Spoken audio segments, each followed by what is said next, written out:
বিসমিল্লাহির রহমানির রহিম। আসসালামু আলাইকুম। কেমন আছেন সবাই? আশা করি সবাই ভালো আছেন। আমরাও আলহামদুলিল্লাহ অনেক ভালো আছি। তো আজকে কিছু কথা বলি। কিছু মানুষ তারে নিজেদের বাদ দিয়ে আমারে নিয়ে চিন্তা করে, আমার ছেলেরে নিয়ে চিন্তা করে।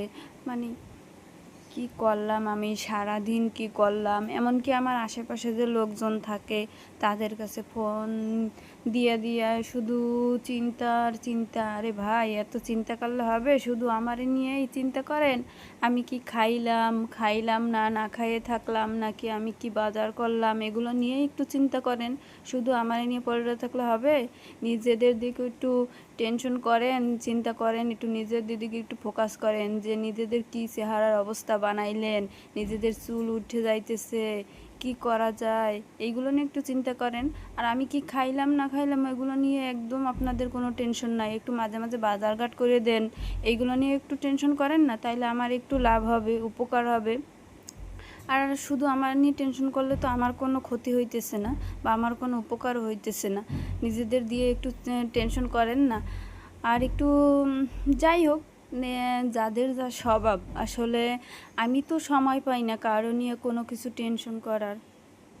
আসলে যাদের কাজ না থাকে, সারাদিন শুয়ে থাকে, বসে থাকে, রান্না বান্না করতে হয় না, কোনো কিছুর টেনশন নাই, তাদের কাজ এইগুলো। আর আমার তো সারাদিন কাজ থাকে, আমি এই জন্য মানুষের নিয়ে ভাবতে পারি না, আর চিন্তা করা মাথায় আসে না কোন সময় করব। বিভিন্ন কাজের মাধ্যমে ছেলেপেলে নিয়ে ব্যস্ত থাকে এর জন্য।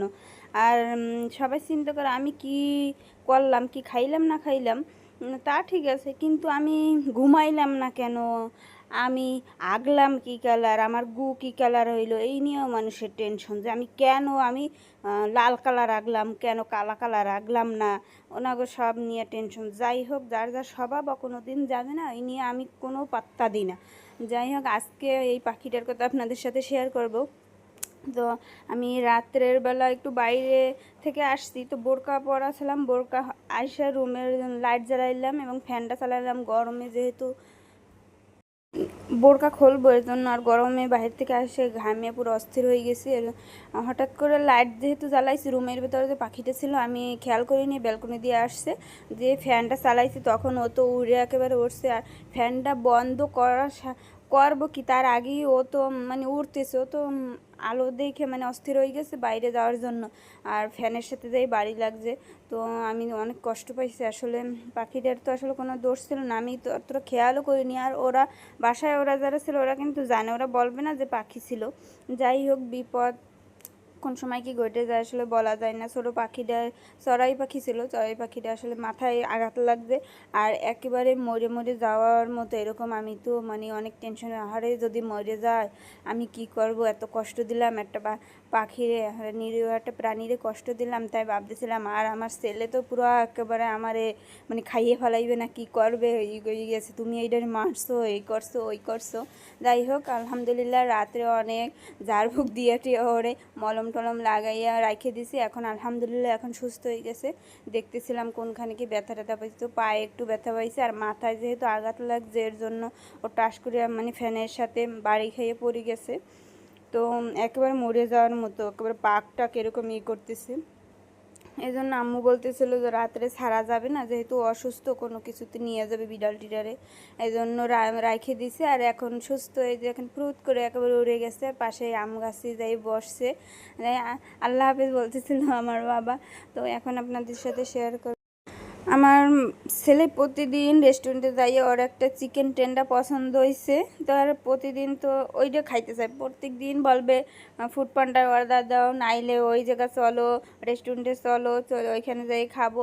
আসলে প্রতিদিন তো যাওয়া সম্ভব না, এর জন্য ওর বাবা অনেক দিন থেকে বলতেছিল যে যেহেতু বিভিন্ন ইতে স্বপ্ন এরকম সবগুলোই কিন্তু এগুলো ফ্রোজেন করা যেগুলো পাওয়া যায়, ফ্রিজে ডিপে রাখতে হয়, ওইগুলো নিয়ে আসো, ওইগুলো নিয়ে আসলে ওই প্রতিদিন অল্প অল্প করে ভাজিয়ে দেওয়া যাবে। আর ও বলতেছিল হ্যাঁ নিয়ে আসো নিয়ে আসো।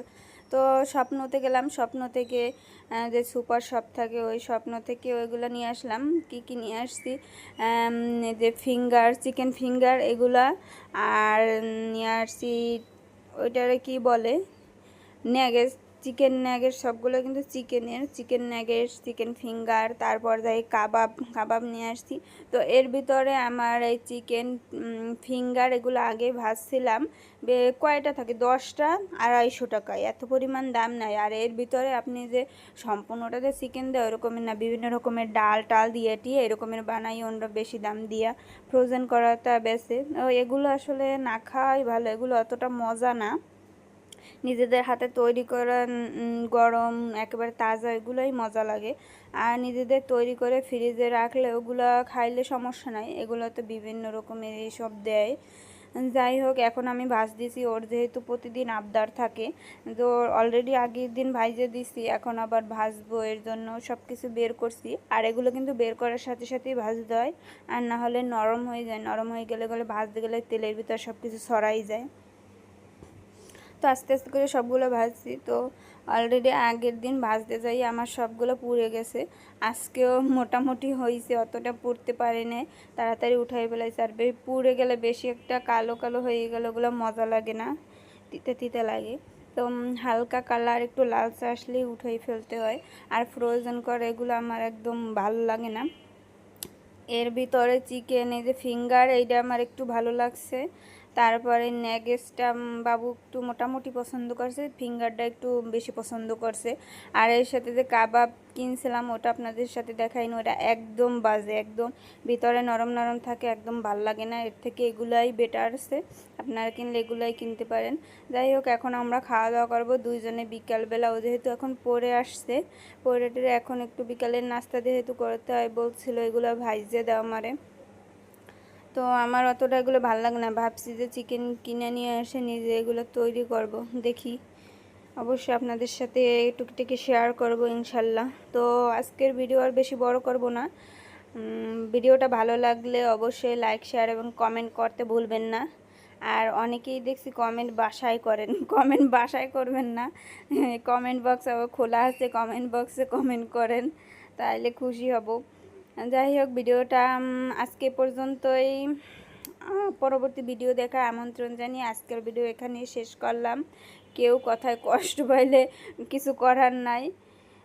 সত্যি কথা বলতে আসলে কোনো ভয় লাগে না, আর আমি অতটাই ভয়ও পাই না কাউকে। যার যা কিছু করার দরকার করুক, যা কিছু বলার দরকার বলুক, আমার মতো আমি ইনশাআল্লাহ আমি